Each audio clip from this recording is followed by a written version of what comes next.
Hi Cancer! Kamusta? Welcome back to Pinay Angel Tarot. This reading is your end of August reading, kapalaran para sa mga Cancer. General love reading, although baka may mensahe din sa career nyo. So tingnan natin ang energies connected sa iyo ngayon. Pasensya na medyo na late yung video nyo this time. Pero ito na guys. Also, aalamin natin ang energies ng person mo, yung taong iniisip mo. So, kamusta naman kayo? Comment present. Ayan. I hope okay naman kayo dyan. Ready ko lang yung mga cards nyo, guys.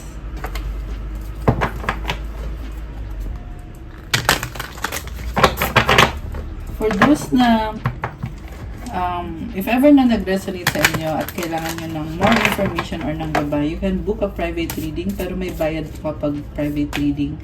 Message na kayo sa Viber or sa WhatsApp. Tingnan nyo na lang po sa description box yung mga details. Tingnan natin yung energy ng person mo. Kung ano bang intention sa'yo itong person na to. Oh, wow. Okay.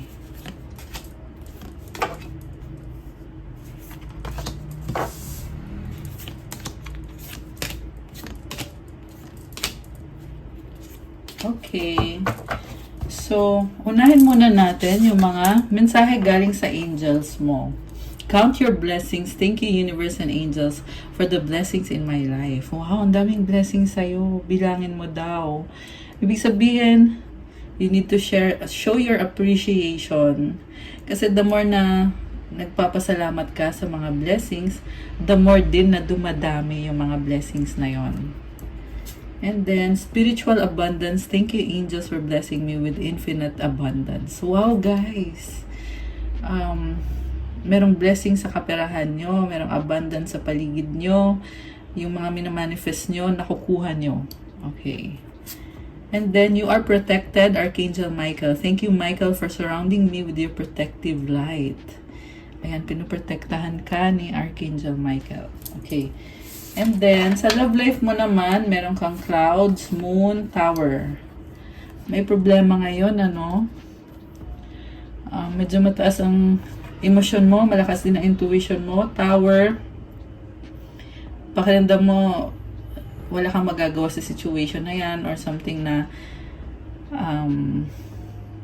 tower kasi sa Lenormand, ibig sabihin something na stable, no? Kaya I feel like there is a transformation kasi may clouds tsaka may tower. So, tinatry mong i-transform yung sarili mo, yung situation mo. Okay. So, sa love life mo, love life pa rin from the tarot, overall energy is 2 of Wands. So, itong person mo, waiting, sinustok ka nitong person na to, inobserbahan ka niya at may gusto siyang gawin dito pero hindi pa siya makagalaw sa ngayon. Posible nire-ready pa niya yung sarili niya. Kasi malaki yung pinaplano niya or yung pinapangarap niya. Okay. King of Wands, Ace of Wands, 7 of Pentacles, the World card, the Fool, and the High Priestess. Alam mo, sobrang attracted tong person na to. May plano talaga to na... sorry, nag-alarm yung... Anyway, may plano na mag-reach out sa'yo, sobrang attracted sa'yo. This person will take action, very fiery and passionate. Posible may kadikang fire sign, Aries and Sagittarius, meron din ditong earth sign, Capricorn, Taurus, Virgo, merong Pisces energy, merong Aquarius, Libra, although this can be any sign. Yung person mo, gusto ka niya, talagang gusto ka ng taong to. Nag-iisip siya kung ipaglalaban ba niya to. Kasi nag-invest na siya sa connection na to. Pero for some reason, merong pinagdadaanan na pagbabago or transformation. Binago niya yung sarili niya. Merong energy ng the Fool, which is new beginning. And High Priestess. Hindi niya sasabihin yung mga pinaplano niya. Pero meron na to, may something na to na pinaplano dito sa connection ninyo. Walang makakapigil sa kanya. Ikaw naman, meron kang Temperance, Ace of Pentacles, Five of Wands, Nine of Wands, and the Ten of Pentacles. Pasensyosa ka. Gusto mo ng bagong simula, pero merong ako nakikitang pag-uusap, confrontation. Posible na hindi kayo nagkakasundo kasi magkaiba kayo. Frustrated ka na, pagod ka na. Sobra kang mag-effort dito sa connection na to. Kasi napaka-blessed mo, there is abundance, may legacy ka, very stable when it comes sa finances at sa future. Sinisecure mo na yung future eh. Ayan, nahihirapan ka lang talaga sa relationship. Parang nagka-clash kayo ng person na to. Kaya, andun yung nafe-feel mo na pagod ka na parang lagi kang nakikipaglaban. Ayan, kasi conflict to eh. Okay, at the same time, mahaba naman ang pasensya mo. Okay, ano bang nangyari dito? I-clarify natin.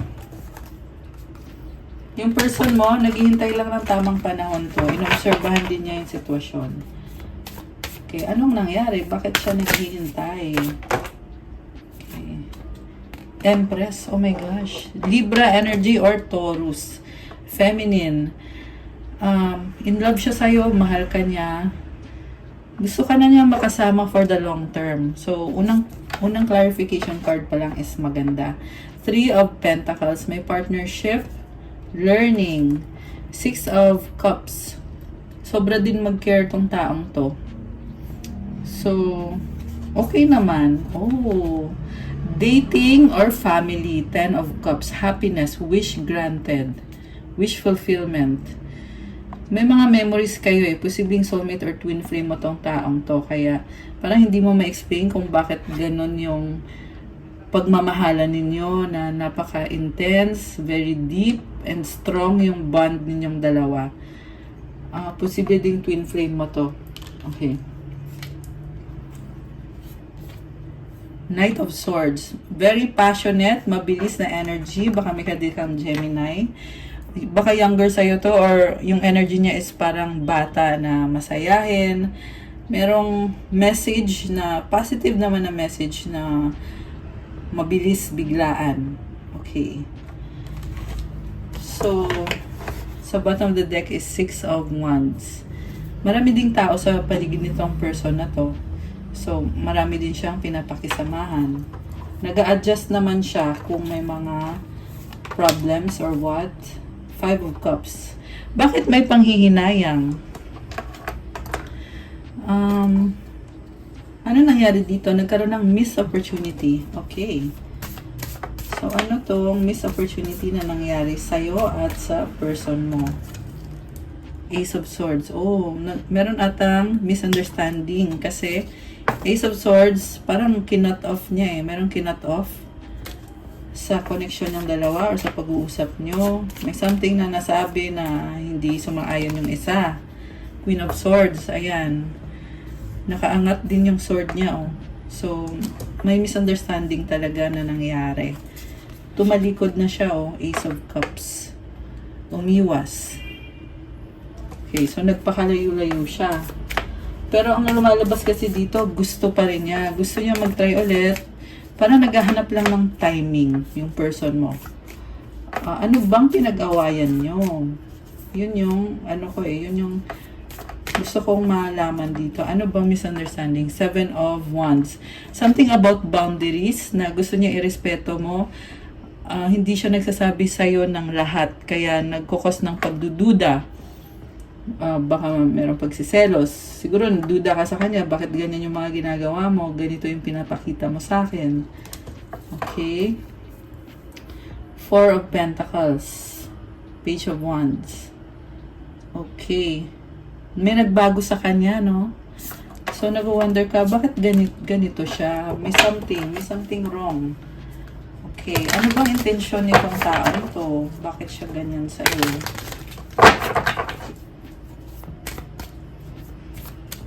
Anong intensyon nitong person mo?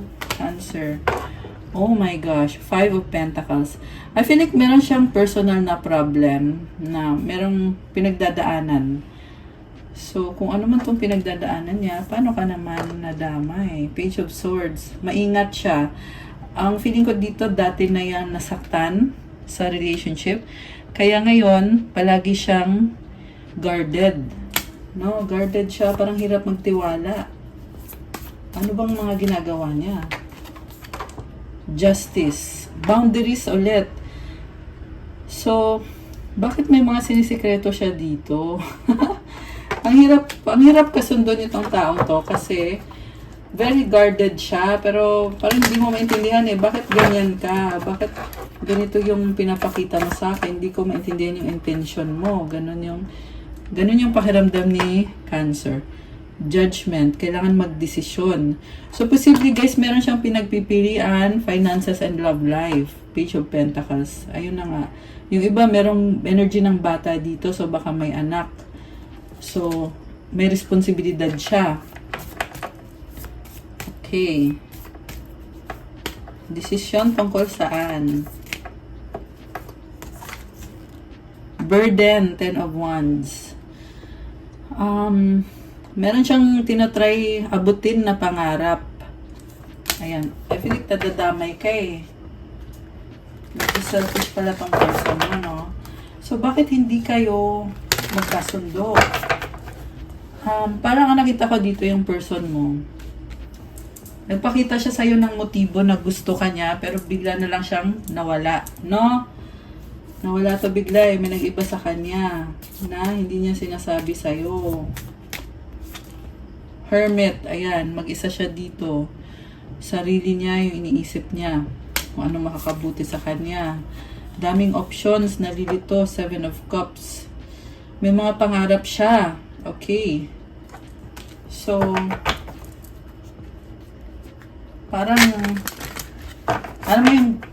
parang ginawa ka niyang option. Isa ka sa pangarap niya, attracted siya sa'yo, pero when it comes to commitment, parang lutang siya Yan yung nakita ko Kasi ito, ayan, nag-iisip, nag-a-analyze, ano bang gagawin ko, ano bang pipiliin ko dito sa mga options. 12 on the clock, ayan, may angel numbers. So, napaka-selfish naman kung ganon. Bakit hindi na lang niya sabihin? 8 of Cups, parang tumalikod na lang siya bigla. So, syempre unfair sa'yo yun. Okay? Ikaw naman, okay. 2 of Swords, merong pagdadalawang isip. Ano naman ang energy mo towards this person? Ayan, di ka mapakali. 9 of Swords, overthinking. Kasi hanging, parang iniwan ka sa ere. 8 of Swords, hindi maka-move on.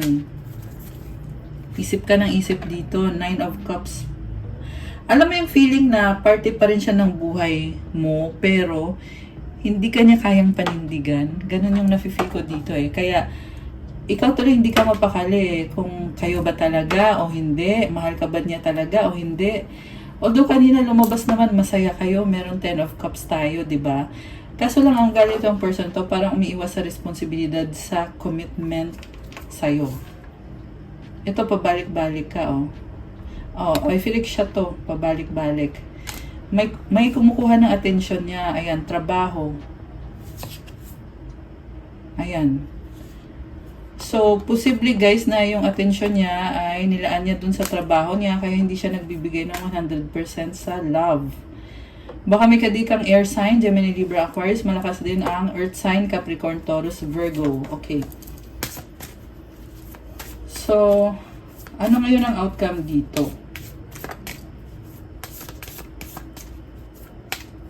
Masyado masikreto kasi yung person mo 7 of Swords and the 5 of Swords. Oh my gosh. Speaking of masikreto. Nahihirapan ka kasi nga parang gusto pa rin niya na mag-workout kayo, pero hindi niya masabi-sabi sa'yo kung ano ba itong mga pinagagawa niya. Which, syempre, hirap naman ng ganong klase ng relationship. Strength. Alam mo, nakikita ko pa rin dito na kayo pa rin, itong taong to, gusto pa rin niya. So, kung marami man siyang pagkukulang sa'yo, sa huli nakikita ko na sa'yo pa rin talaga ang uwi. Sa'yo din uuwi. Babalik talaga to. Kasi, tinatry niya ayusin yung sarili niya eh. Strength, oh. Ayan.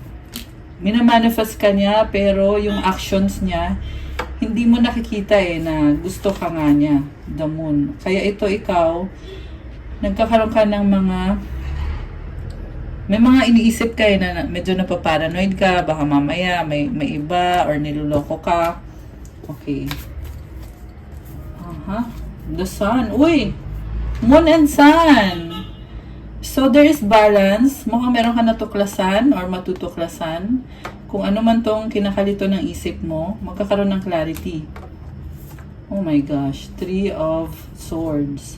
Problema, yung natuklasan mo. Hierophant. Tower. Okay? Mukhang meron third party. Okay? Although hindi sa lahat magre-resonate ha. Pwede to kahit anong problema. Not necessarily third party. Pero for the purpose of this reading, meron ako nakita dito eh na kailangan baguhin. Kailangan pag-usapan kung ano bang desisyon nyo dito. Posible meron siyang sinusuportahan.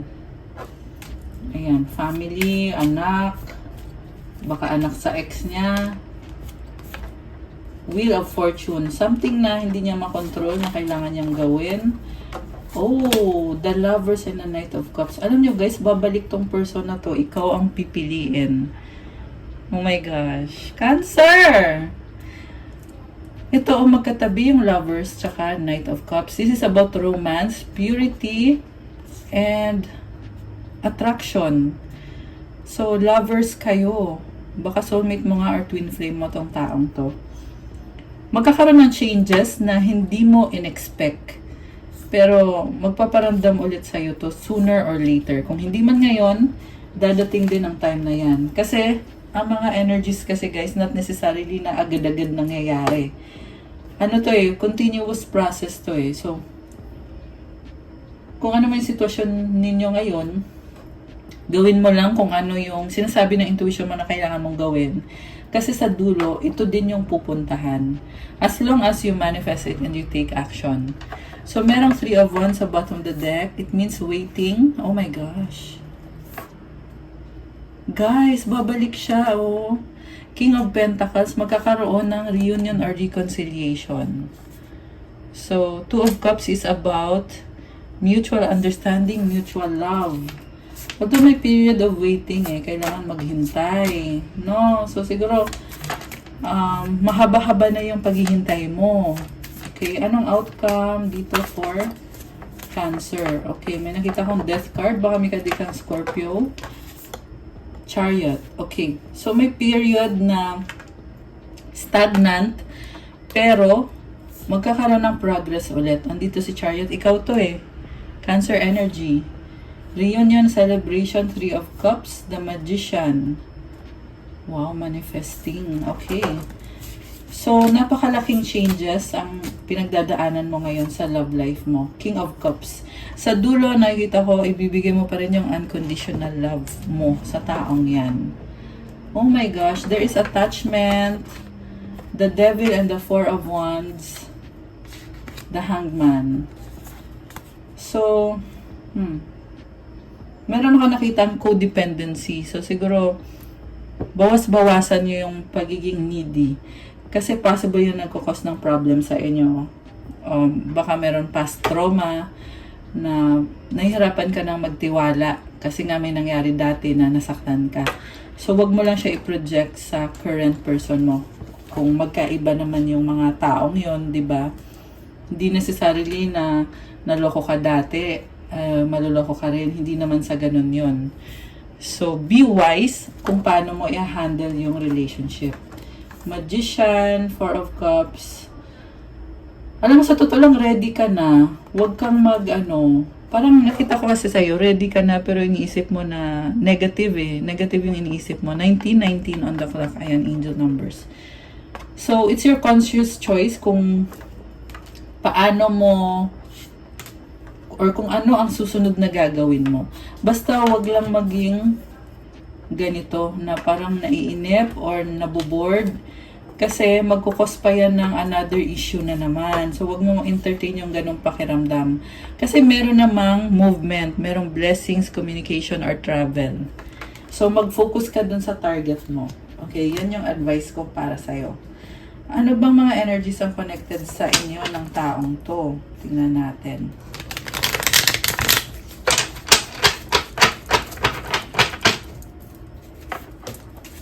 Anong energies connected sa inyo? Or gustong sabihin sa'yo ng person na to? Oh, wow, baby! Baka gusto niyo magka-baby or baka yan yung tawagan niyo. Oh my gosh, tapos na, the end. So, ang nafe-feel ko dito, posible relationship na nagtapos. Pero ikaw pa rin, I still love you. Nagmamahalan pa rin. Pabago-bago, doubt. Ayun. So, oo, mahal ka, pero pabago-bago. Kaya ang hirap naman pag ganun. Nag-worry ka, napaparanoid ka. Nagsisisi, nagkamali. Oh my gosh. So, parang guilty yung pakiramdam. No, nagigilty tong taong to. Kaya nagsisisi, kasi alam niya na nagkamali siya. Oh my gosh.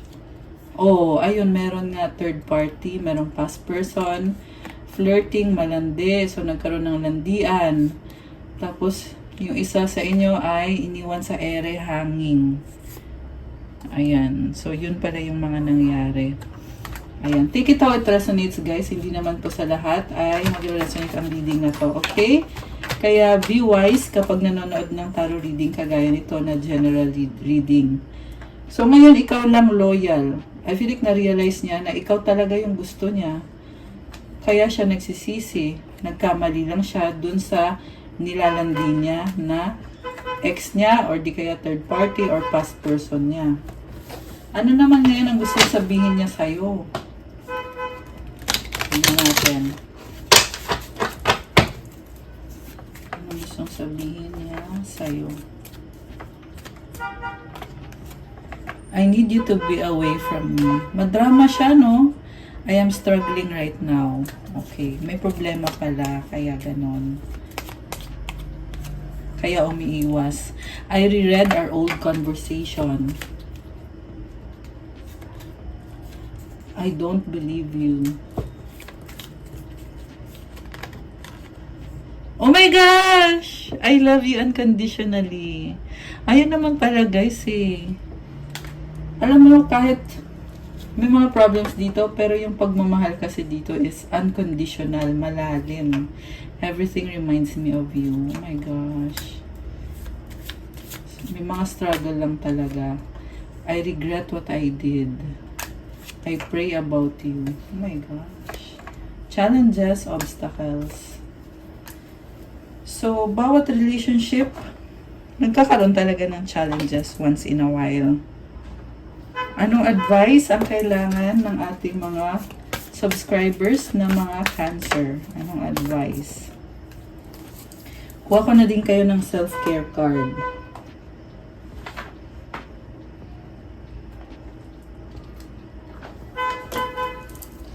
Anong self-care ang kailangan gawin ng mga Cancer na mga subscribers natin? Okay. So, advice is companionship. When you fully bless and embrace your aloneness. Ayan, pasensya na kayo sa ingay. So, ayan. Oh, wala na. Tapos na.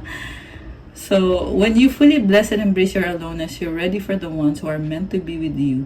May I welcome this solitude knowing it will open the way for all healthy relationships. Kung mag-isa ka daw, i-embrace mo yon. Huwag mong katakutan na mag-isa ka. Kasi pag in-embrace mo yon, you will be a better person. Magiging ready ka sa mga taong nararapat na maging parte ng buhay mo. At dadating na rin yung mga healthy relationships. Hindi mo kailangan ipilit, kusa na lang dadating yan, mga healthy relationships. Okay, and then, self-care card mo is journal. So, kasi kapag nag-journal ka, na-analyze mo yung mga feelings mo, yung mga iniisip mo, na-filter mo din kung alin ba dito yung tama or yung hindi. At nagkakaroon ka din ng mga realizations, enlightenment. Uy, may yin yang symbol, oh, my heart. Nagkakaroon ka ng balance. nahihil mo din ang sarili mo kapag nag-journal ka. Lastly, aromatherapy. So, ito ay isa sa self-care mo. Maganda talaga aromatherapy. May effect talaga siya sa physical body mo, pati na rin sa soul mo. Ayan. Kung meron kang crystal, isuot mo yon. Kasi self-care mo yan. Ayan. I love it. Journal and aromatherapy. Parang chill na chill ka dito. Nag-relax na relax ka. Nasa bahay ka lang. Ayan. And companionship naman yung advice. Okay guys, so that's all for you, Cancer, para sa yung end of August ka pala. Thank you for watching. Pasensya na kayo sa ingay. Hindi natin makontrol yan. So, like the video, comment kung nag-resonate ba or kung nagustuhan nyo ba or kung ilang percent nag-resonate. Subscribe and hit the notification bell. And if ever nag-resonate at kung kailangan nyo ng more information, you can book a private reading. May bayad yun kasi ikaw mismo ang i-reading. Message lang kayo sa Viber or sa WhatsApp para mas mabilis. Nasa description box po yung details. Check out my Instagram for crystals na tutulong sa'yo to achieve self-confidence, motivation, focus, mental clarity, attract money, attract love, protection, healing, calmness, self-love, remove stress para sa manifestation mo. Lahat yan ay may special mantras and prayers to bring out the best energy for your crystals. So, i-message nyo na lang ako. Thank you, Cancer! Have a good day. God bless you. I'll stay safe. I'll see you again soon. Love you guys. Thank you. Bye!